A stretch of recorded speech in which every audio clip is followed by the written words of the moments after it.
The following podcast is a part of RadioMisfits.com. Well, welcome to the Mr. Nailsin Show, episode 284. Yeah, I guess. I don't have Red here because, well, he's holed up at the trailer park, stocking his firearms because, well, Trump got impeached, or did he?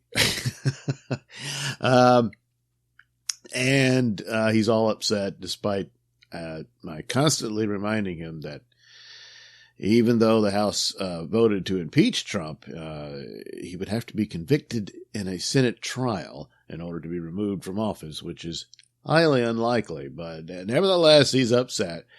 Meanwhile, on the other end of the spectrum, Lefty Turnington is also not here because he's drunk. He's been celebrating with his friends, quite a few of which also believe that Trump will now be removed from office. When they come out of the stupor of the hangover, they're going to notice he's still there, and that's going to be fun to watch. But anyway, that's why neither one of them are here. Plus, even though I've recovered from my recent cold and whatnot, I have this lingering cough. It's terrible, and it's made it difficult to make recordings for stories and whatnot that requires more range rather than just talking about stuff. So, I'll be able to do Nailsin news segments here and there, but geez, it's just becoming a problem. And so, boy, not a whole lot to do. I got nothing for the Christmas show. So I'm going to have to represent something old. Yeah. So I thought I would edit together the actual second adventure for the superhero team, the ASS, the American Super Society, which of course is a parody of the Justice League. Now, the Justice League, their initial adventure or coming together story has been retold quite a bit, and recently they did it to where, their first battle was with Darkseid, the evil god of apocalypse and all that from the New God story. Well, that's not how it happened. In the 60s, the Justice League, which was sort of a revamped Justice Society, which was the original superhero team for those characters, but that was more, they were fighting against Hitler and the Nazis in those stories, and which I also parodied in the story where they fought Bin Laden for the ASS versus Bin Laden. So for the second story, I decided I would marry the two and would use the second story as the 1960s origin for Justice League, the Justice League of America, which was their original name. And their first battle was with an alien creature known as Starro. And what it was a giant starfish that apparently excreted smaller starfish that would attach themselves to the faces of innocent human beings and take them over, and making them, slavish zombies for Starro. So I needed a different creature. So of course I just switched it from the starfish to a crab. Yes, star crab. Yeah, this for your Nailsin Christmas show. Sit back and enjoy. Fully edited together with a one break in between. Oh yeah, we gotta have breaks so that you are reminded to go help out your old pal Mr. Nailsin by shopping my stores online. But anyway, yes, this will be the ASS, the American Super Society, versus Star Crab.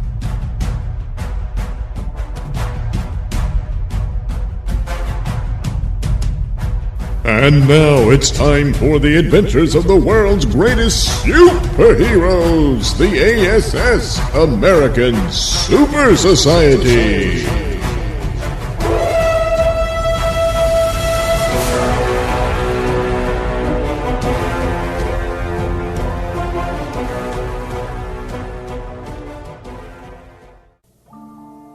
Somewhere on the beaches of the small fishing town Banksville, we find the intoxicated and barely conscious form of aquatic superhero Frog Prince.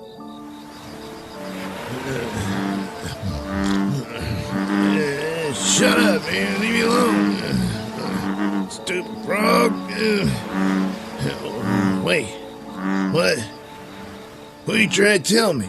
Yes, the Frog Prince does indeed possess the ability to communicate with most forms of amphibious and aquatic life, such is the case with the bullfrog that approaches Frog Prince in order to relate to him a most fantastic story. It appears, several hours earlier, a strange object glowing in the sky hovered over the ocean and then dove into it. Shortly thereafter, a giant crab-like creature appeared and flew over towards the town of Banksville. Oh, man. That sounds serious. I better head into town and make sure everyone's okay. But once the Frog Prince leaps into town, he finds the populace in a state of screaming panic. Hey, what the hell's going on? Where's the fire? Frog Prince! That crab monster is turning everyone into crab-faced zombies! Run for your life! Crab monster, huh? Oh. Yeah, it must be that giant crab sitting on top of City Hall. Oh, man, gross! It's pooping out little crabs that are attaching themselves to the faces of the people. Oh, now they're like turning on their fellow citizens and attacking them, holding them down and making them get crabs on their faces. That's just wrong. Gee, I better hide in this little corner here so I can finish my beer. Man, this is more than I can take. I better call my pals in the American Super Society. Yeah, let's see. I'll get my phone out. Damn, where's the ASS app? Oh, here we go. No, not AAA. Damn it, where is it? Oh, there it is. There, the ass app. There we go. Oh, no, that's the porn site. Damn it. No, okay, here it is. All right. Come on, guys. I'm counting on you. And so the Frog Prince call for help goes forth to his fellow members of the ASS all across the world, in such locales such as Langley in Fairfax County, Virginia, home of the CIA, and in the parking lot of which a seemingly inconspicuous car that contains Agent Joe Journal and his supermodel wife, Zara Zillion, who are, in reality, Dr. Spectacular and Moon Maid. Come on, Joe. You've been away with work and all. This is our one chance to get some action, so come on. I want you to do me right now. Come on, baby. What? Are you out of your mind, Zara? We're in the parking lot, for God's sake. Someone could see. No, what? Get those breasts out of my face. Are you serious? Oh. What's wrong with you? What's wrong with me? What's wrong with you, you oversexed harlot? I mean, really, Oh, wait. Getting a signal from the ASS trouble alert. Seems there's trouble out there that we need to deal with, as Dr. Spectacular and Moon Maid.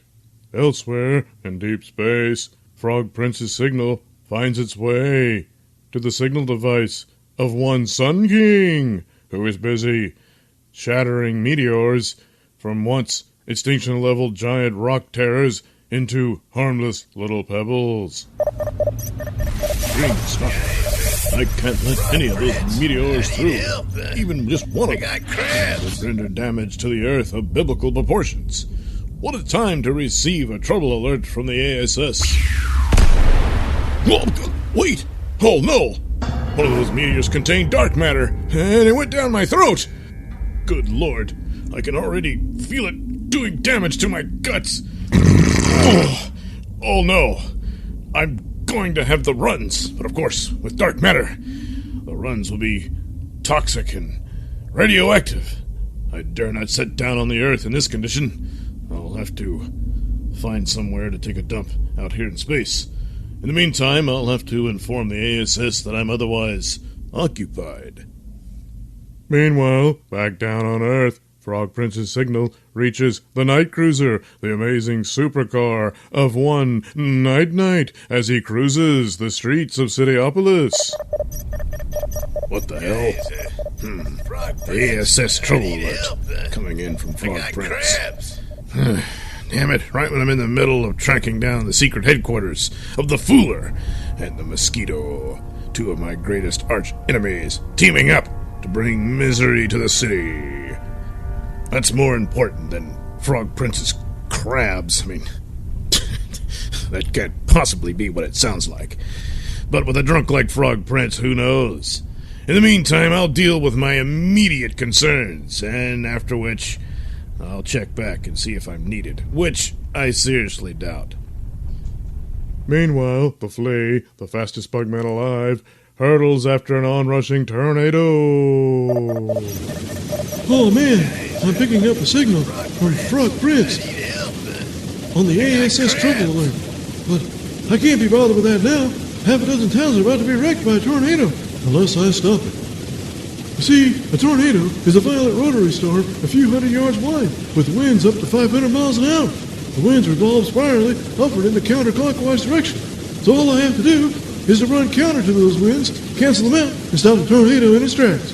It's too bad I took all this time describing it, because if I'd have just jumped to it, I probably could have spared some homes.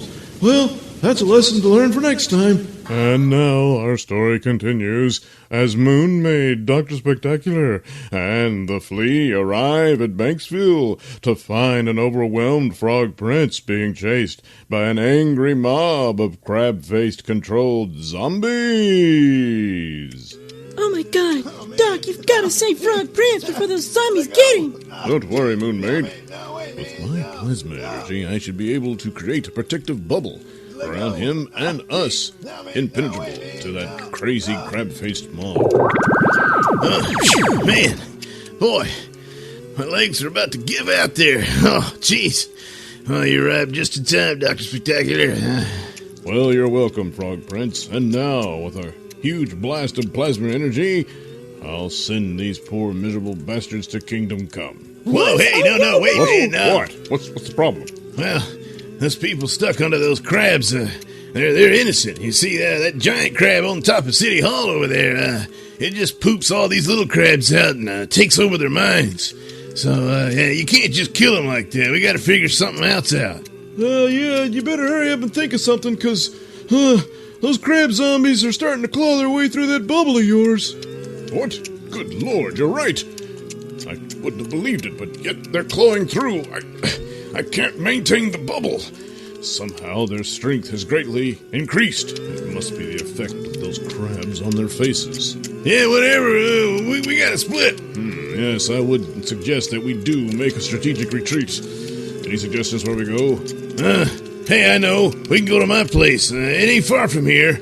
All right, Frog Prince, lead the way. And in my bubble, I'll carry us there. Sounds like a plan.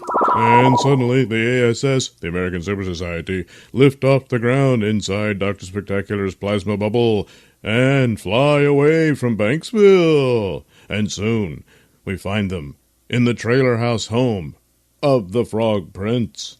But anyway, according to that bullfrog I was talking to, this thing probably came from outer space. Yes, I believe it has. It looks very similar to another creature that Sun King and I battled on the moon. Sun King ended up tossing it into the sun. We didn't really assess where it came from or what exactly it was. It's called the Star Crab. Suddenly, a familiar face appears in the kitchen of Frog Prince to a startled ASS, American Super Society. Good Lord! Oh my god! Venusian headhunter!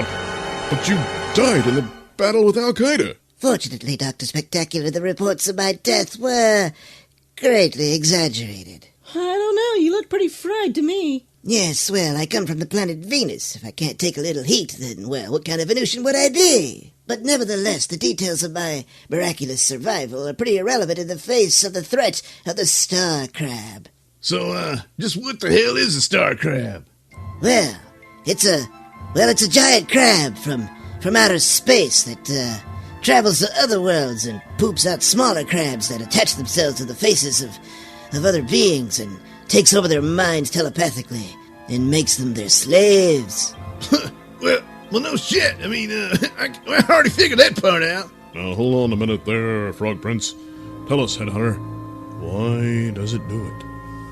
Well, it feeds off the psychic energy of brainwaves.